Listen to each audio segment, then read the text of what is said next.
各位好啊！咁今日就開箱就呢隻恐龍。咁我頭先拍咗條片㗎啦，咁但係就有啲意外，咁就要重拍，所以就影唔到我剪嗰下。咁就買一隻細嘅翼龍啦。咁點解要買咧？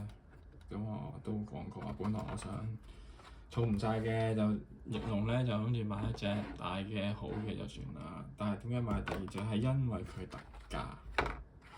咁我特價就冇辦法啦，同埋我都要俾嘢呢隻暴龍食啊，因為咧我想揾啲嘢俾佢長期咬住咁樣。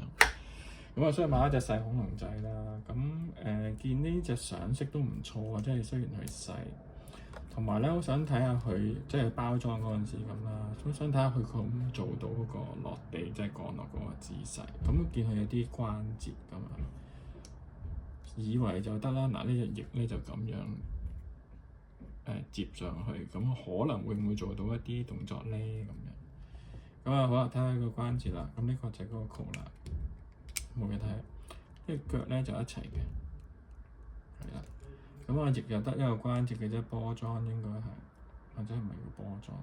啊，唔係波裝嚟喎，佢係兩個關節嚟嘅，一個轉兩個轉咁樣，兩個方嘅轉軸。咁呢度一個轉軸啦。同埋都可以咁樣扭少少嘅，嘴就可以開合，同埋都開到幾大，係啦。咁啊，呢個冠係幾靚嘅，同埋有上色，翼底亦都有上色，反而翼面就冇。咁啊，我覺得簡單嚟講都幾靚嘅。咁啊，呢個飛行形態啦，咁啊呢隻叫咩咧？Zungaripterus啊！讀錯唔怪我啊！咁啊，試緊可唔可以做嗰個降落形態咧？就發覺咧，其實雖然咧就唔靚，不過咧就勉勉強強咧都係做到嘅。即係隻翼接得唔靚啦，咁都叫降落到先啦，係啦。咁啊，個頭擺少少咯。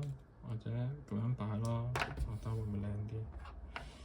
咁啊，都唔祈求佢真係做到好靚嗰個陸上行走型嘅。咁啊，但係做到類似嘅嘢，我覺得起碼放嘅時候唔使一定係擘大隻翼咁樣放咯，都已經好好㗎啦。咁啊，大細啦，嗱，大細就都爭幾遠。即係翼龍嗰個 size 其實都可以爭好遠，即係唔同品種。咁就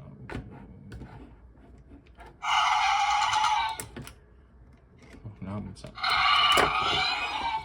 因為飆暴龍啦。